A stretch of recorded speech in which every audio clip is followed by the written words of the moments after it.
नमस्कार। सुर्खियों के बाद खबरें विस्तार से। आपके साथ मैं हूं ललित प्रजापति। शुरुआत करेंगे उस खबर से जो पूरे देश के लिए चिंता का सबब बनी हुई है। भारत और चीन के बीच तनाव बढ़ता जा रहा है। गलवान घाटी के पास LAC पर हुई हिंसक झड़प में भारत के 20 जवान शहीद हो गए।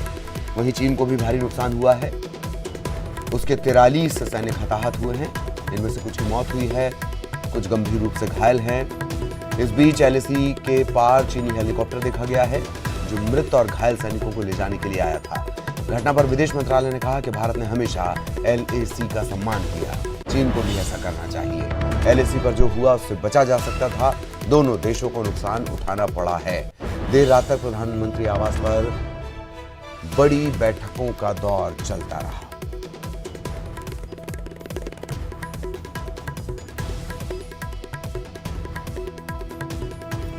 LAC में हुई हिंसक झड़प में 20 भारतीय जवानों की शहादत। चीन को भी काफी नुकसान की खबर। चीन के 43 सैनिक हताहत हुए हैं, ये जानकारी मिल रही है। कई गंभीर रूप से जख्मी हैं। बॉर्डर पर चीन के हिस्से में एक हेलीकॉप्टर भी देखा गया जो इन हताहत और घायल सैनिकों को ले जाने के लिए आया था, सामान ले जाने के लिए आया था। और इसके मद्देनजर लगातार बैठकों का दौर कल से जारी है। प्रधानमंत्री से केंद्रीय गृह मंत्री और रक्षा मंत्री दोनों ने मुलाकात की है। लगातार बातचीत चल रही है।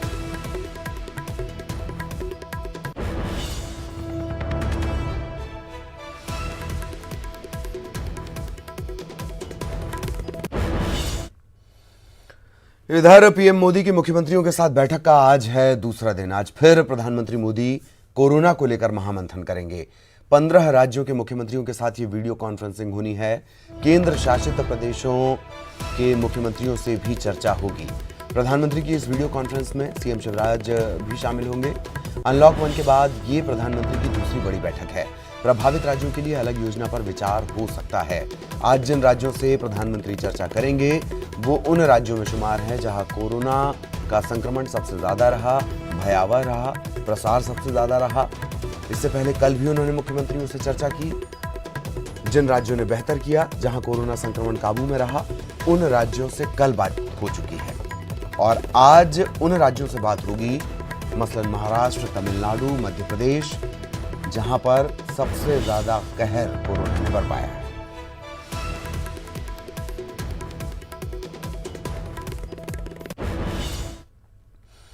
और आज भोपाल आने वाले हैं बीजेपी के पर्यवेक्षक। राज्यसभा चुनाव के मद्देनजर ये भोपाल पहुंचेंगे। प्रकाश जावड़ेकर, राष्ट्रीय उपाध्यक्ष पांडा बतौर पर्यवेक्षक आएंगे।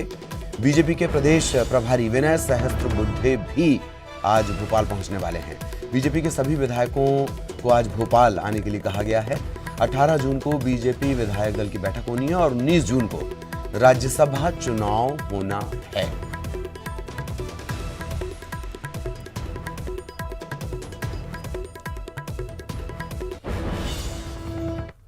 इधर आज ही भोपाल में 11 बजे कांग्रेस विधायक दल की बैठक भी होगी। बैठक में सभी विधायकों को मौजूद रहने के निर्देश दिए गए हैं।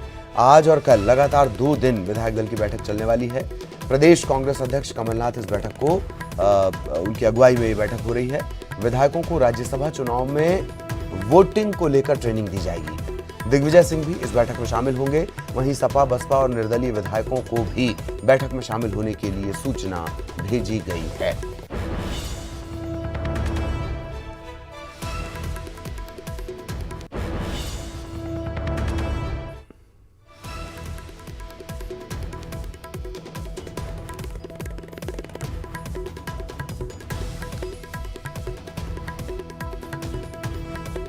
तो दोनों ही पार्टियां आज बैठकों के सिलसिले शुरू हो जाएंगे, जहां भोपाल में पर्यवेक्षक, बीजेपी के पर्यवेक्षक पहुंचने वाले हैं, तो वहीं कांग्रेस की अहम बैठक हो रही है। सहयोगी पूजा इस वक्त हमारे साथ जुड़ी हुई हैं। पूजा, दोनों ही पार्टियां उपचुनाव के साथ साथ राज्यसभा पहली प्राथमिकता है, जिसके लिए जमावट अब शुरू हो गई है। पूजा, अलग जब भी चुनाव आते हैं दोनों ही पार्टियां अपनी पूरी तैयारी के साथ मैदान में उतरती हैं। कुछ ऐसा ही नज़ारा राज्यसभा चुनाव के भी मद्देनज़र देखा जा रहा है, जहां कांग्रेस हो या बीजेपी हो, दोनों ही अपनी तरफ से कोई चूक नहीं रखना चाहती हैं। साथ ही साथ अपने विधायकों को बांध करके रखना चाहती हैं। इस वजह से जिस दिन वोटिंग होती है उसके लगभग 1 दिन या 2 दिन पहले ही बुला लिया जाता है। विधायक दल की बैठकों का आयोजन शुरू हो जाता है।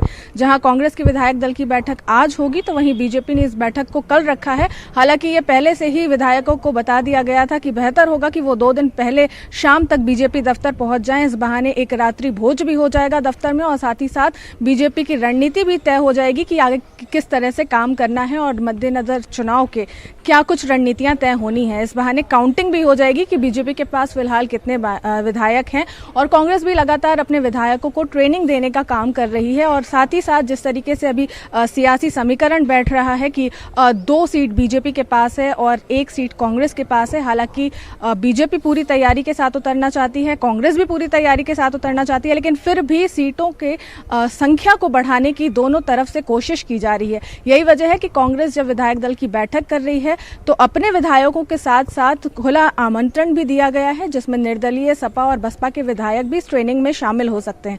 पूरी कोशिश की जाएगी कि वो इस कांग्रेस पार्टी को ज्वाइन कर लें या फिर कुछ ऐसा हो कि सियासी समीकरण हिलता डुलता सा दिखाई दे, जिसकी वजह से कांग्रेस अपनी सीटों में और ज्यादा बढ़ावा कर सके। यही कारण है कि दोनों ही पार्टियां अब पूरी तैयारी के साथ अपने विधायकों को ट्रेनिंग देने में लगी हुई हैं। किस तरीके से आगे की रणनीति तय होगी इस पर भी लगातार मंथन किया जा रहा है। तमाम विधायकों को उनके क्षेत्र से बुला करके एकजुटता के साथ भोपाल में मंथन किया जा रहा है कि आखिर क्या कुछ आगे एजेंडा सेट कर सकते हैं, किस तरीके से विधानसभा राज्यसभा चुनाव को लेकर के ट्रेनिंग दी जाएगी और क्या कुछ तमाम एजेंडे होंगे उस पर पार्टी अपनी तमाम बातों को रखती हुई नजर आएगी। खास बात यह कि दिग्गज हस्तियां दोनों पार्टियों की शामिल रहेगी। जहां बीजेपी में की टीम आ रही है पूरी पर्यवेक्षकों की दिल्ली से, जिसमें केंद्रीय मंत्री से लेकर के विनय सहस्त्रबुद्धे और साथ ही साथ राष्ट्रीय उपाध्यक्ष भी मौजूद रहेंगे।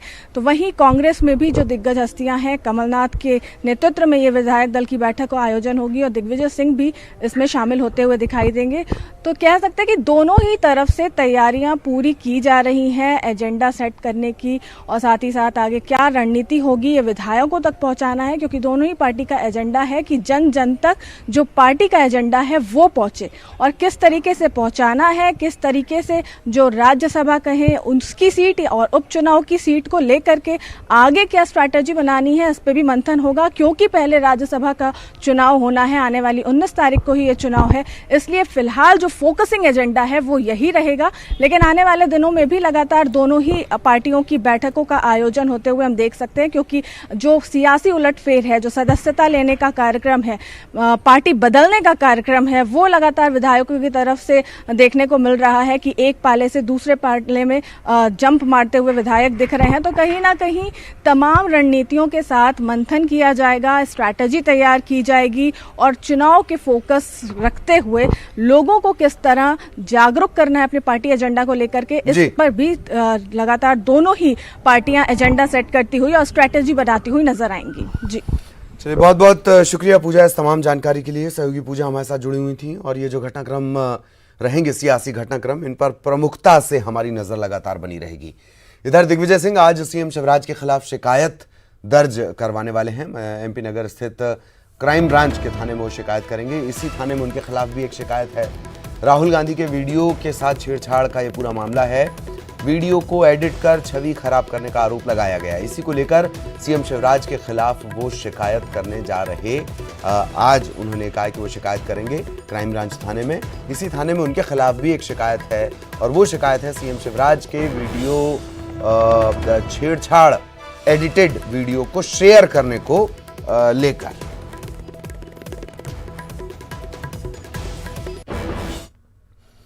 खबर इंदौर से। इंदौर में फिर बढ़े हैं कोरोना के मामले। पिछले 24 घंटों में 1687 सैंपल की जांच हुई और इसमें 44 नए कोरोना संक्रमण के मामले सामने आए हैं। अब तक कुल संक्रमण के मामलों की संख्या हो जाती है 4134। ये इंदौर का आंकड़ा है। हालांकि मरीज स्वस्थ भी हो रहे हैं, रिकवरी रेट भी सुधर रहा है इंदौर का। अब तक 3048 मरीज स्वस्थ भी हुए हैं। 24 घंटे में 4 मरीजों की मौत की पुष्टि की गई है। अब तक कोरोना से संक्रमण से लेकर अब तक देख लिया जाए तो 182 मरीजों की मौत हो चुकी है। 904 एक्टिव केसेस हैं जिनका इलाज चल रहा है। रतलाम में भी कोरोना के मामले बढ़े हैं। यहाँ 7 कोरोना पॉजिटिव सामने आए हैं। 1 जावरा और 6 रतलाम के इनमें से हैं। संक्रमण का कुल आंकड़ा अगर देख लिया जाए, कुल संक्रमण के मामले अगर देख लिए जाएं तो यहाँ पहुँच जाते हैं 118। कोरोना के चलते 5 लोगों की जान गई है, लेकिन अच्छी बात यह कि 77 लोग स्वस्थ भी हुए हैं।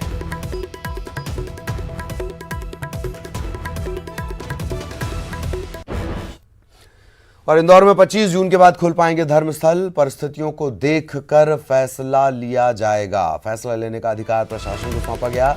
धर्मगुरुओं और प्रबंधकों ने प्रशासन को ये अधिकार दिया है।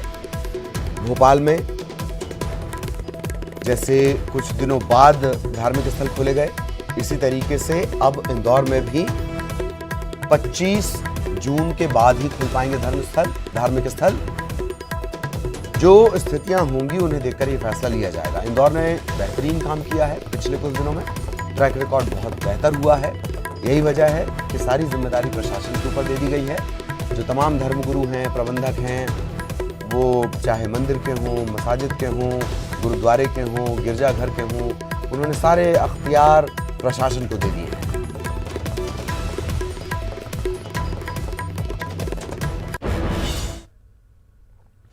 खबर इंदौर से। किशोर वाधवानी ने मांगी है जमानत। कोर्ट ने खारिज की है 48 घंटे की रिमांड।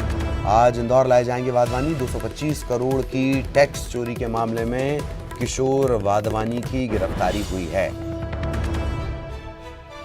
किशोर वाधवानी ने जमानत मांगी है और कोर्ट ने 48 घंटे की जो रिमांड की रिक्वेस्ट की गई थी जांच एजेंसियों की तरफ से, उसे खारिज कर दिया है। आज इंदौर लाए जाएंगे वाधवानी। ये पूरा मामला 225 करोड़ की कर चोरी से जुड़ा हुआ है।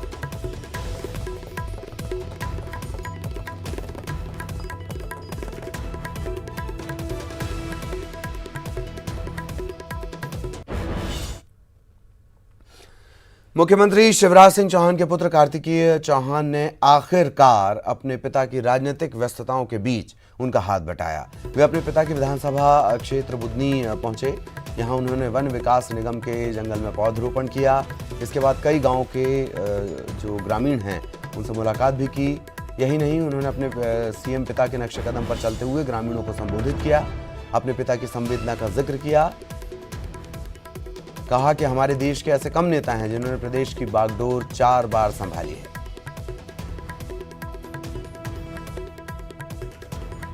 माननीय कमलनाथ जी आईफा की तैयारी में जुटे हुए थे।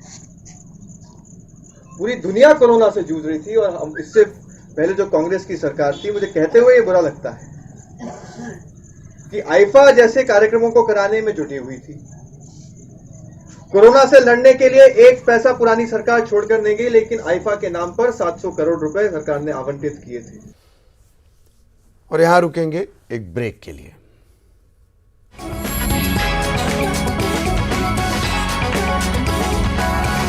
ब्रेक के बाद खबर भोपाल से। बिजली चोरी पकड़वाओ, इनाम पाओ। बिजली चोरी की सूचना देने वालों को इनाम दिया जाएगा। ये आजकल स्लोगन है बिजली कंपनियों का। और वसूली जाने वाली राशि का 10% इनाम मिलेगा। मध्य क्षेत्र विद्युत वितरण कंपनी ने यह इनामी योजना शुरू की है बिजली चोरी की रोकथाम के लिए। इनामी योजना प्रकरण बनाने, राशि वसूली करने वालों को भी प्रोत्साहन राशि दी जाएगी। कॉल सेंटर के नंबर 1912 1912 ऐसे आप याद रख लीजिए। 1912 पर आप कॉल कर सकते हैं। यूपे ऐप के जरिए भी इसकी इत्तला दी जा सकती है। ये आपकी जिम्मेदारी भी बनती है, पर इस जिम्मेदारी को निभाने के लिए, फर्ज को निभाने के लिए आपको इनाम भी दिया जाएगा। कंपनी ने व्यवस्था की है।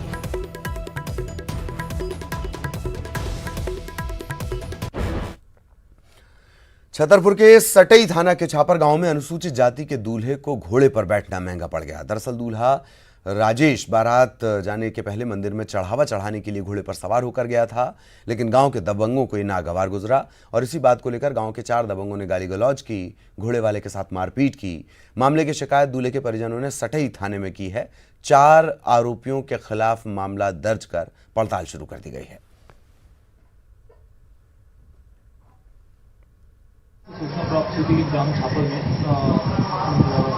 दो जातियों के बीच कुछ झूला को निकालने की विवाद हुआ है।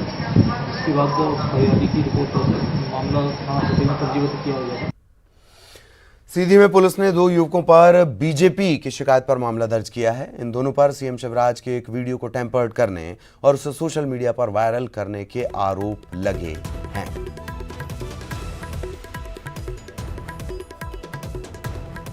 विकास साहू और कमलेश पटेल, ये 2 लड़के सीधी के फेसबुक प्रोफाइल में वह वीडियो काट छाट करके और ऐसा काटा गया कि जो उसके जो शब्द थे उन शब्दों के जो अर्थ सच्चे मामले थे वो अर्थ अनर्थ के रूप में बदल गए, जिससे शिवराज जी के प्रति और भारतीय जनता पार्टी के प्रति जो लाखों करोड़ों की लोगों की श्रद्धाएँ हैं उसको वो श्रद्धा खंडित होती है, उस श्रद्धा जो है कलंकित होती है, जिसके कारण मैं भी दुखी होकर के और ये सारी चीज़ें Bharatiya Janata party social media के संदर्भ में आई। उन्होंने उसका पूरा अध्ययन किया जिसमें तुषार द्विवेदी, कौशलेंद्र सिंह और बाकी सब लोग सम्मिलित थे।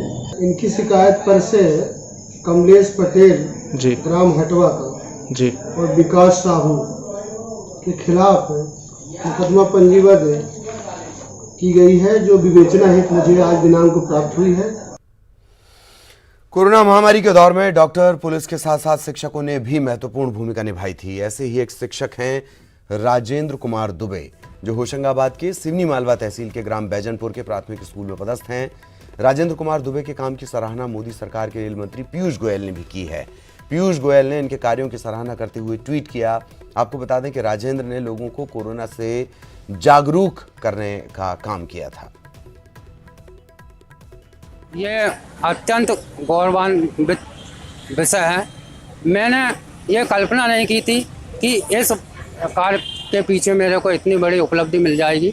एक महान और ये केंद्रीय मंत्री जो किसी विषय के पक्ष में बोले, ये मेरे लिए बहुत ही महानता की बात है और मैंने उन्हें आभार प्रदर्शन के लिए ट्विटर पर प्रेषित कर दिया है।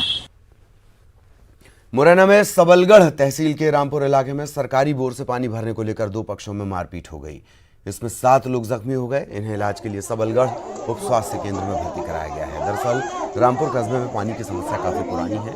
कुछ जगह प्रशासन ने सरकारी बोर करवाए हैं। यहाँ पानी भरने के लिए लंबी लंबी कतारें लगती हैं। लोग अपनी बारी को लेकर परेशान होते हैं और यही वजह है कि ये रोजाना की स्थिति बनती है। तस्वीर भी हम आपको दिखा रहे हैं। महिलाएं पुरुष दोनों ने लाठियां भांजी हैं, पथराव किया है, एक दूसरे पर ईंट पत्थर फेंके गए हैं।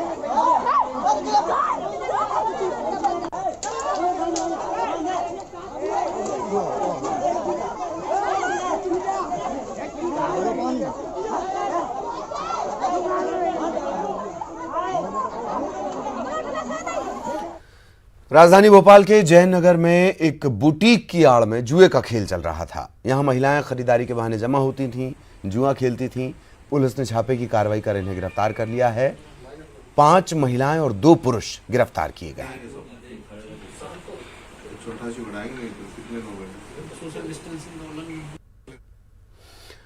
ग्वालियर में बोलेरो सवार युवकों ने राजेश गुर्जर को गोली मारकर घायल कर दिया। घटना पूर्व विधायक मुन्नालाल गोयल के बंगले के पास की है। बहरहाल राजेश गुर्जर को गंभीर हालत में जय आरोग्य अस्पताल में भर्ती करवाया गया है। ताबड़तोड़ गोलियां चलाने के बाद हमलावर बाइक पर बैठकर फरार हो गए। खबर मिलने पर मुरार पुलिस और एफएसएल की टीम भी मौके पर पहुंची और जांच में जुट गई। प्रारंभिक जांच में इस हमले के पीछे पुरानी रंजिश का खुलासा हुआ है। अभी तक जो जानकारी मिली है उसके अनुसार ये राजेश गुर्जर हैं कोई मुरार के। उनके वो अपने वाहन पर अपने एक साथी के साथ जा रहे थे बोलेरो गाड़ी में। उनकी गाड़ी में फायर करके अज्ञात लोगों ने उनके ऊपर हमला किया है। अभी वो जेएच में है। आगे और सीसीटीवी कैमरे वगैरह ये तलाश किए जा रहे हैं। आगे और जिसमें जो स्थिति होगी वैसी कार्रवाई की। कोरोना आपदा को लेकर मध्य प्रदेश पुलिस ने नई गाइडलाइन जारी कर दी है। इस गाइडलाइन के तहत अब थाने में आने वाले व्यक्ति पर प्रतिबंध लगाने की कोशिश की गई है ताकि पुलिसकर्मी बाहरी लोगों के सीधे संपर्क में न आ सकें। इसके लिए पुलिस की नई गाइडलाइन के तहत किसी भी व्यक्ति के बयान वीडियो कॉल, वीडियो कॉन्फ्रेंसिंग के जरिए भी लिए जा सकेंगे। इसके अलावा थाने में आने वाली शिकायत भी सिटीजन पोर्टल के जरिए ली जाएगी। इतना ही नहीं, पुलिस के तमाम कागजी कामकाज, चाहे वो किसी केस की विवेचना से क्यों ना जुड़े हों, ऐसे सभी दस्तावेजों को ईमेल और व्हाट्सएप के साथ साथ दूसरे ऐप के जरिए भी इन्हें लिया जा सकेगा।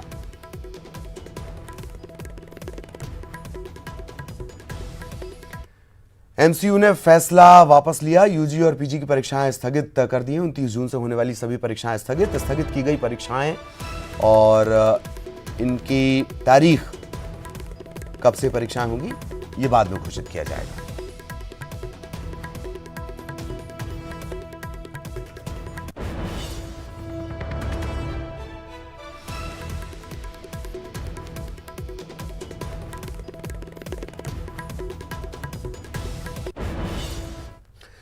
कोरोना संक्रमण के इस समय में बुरहानपुर के लिए अच्छी खबर। मंगलवार की शाम 20 कोरोना मरीजों को स्वस्थ होने के बाद डिस्चार्ज कर दिया गया। इस दौरान कलेक्टर प्रवीण सिंह और स्वास्थ्य विभाग के अफसर हौसला अफजाई के लिए मौजूद रहे। जिले में अब तक 389 कोरोना संक्रमण के मामले सामने आ चुके हैं। 23 मरीजों की मौत हो चुकी है। 324 मरीज स्वस्थ होकर, कोरोना को हराकर अपने घर जा चुके हैं। अब 41 कोरोना के मरीज एक्टिव केसेस यहां पर हैं, जिनका उपचार चल रहा है।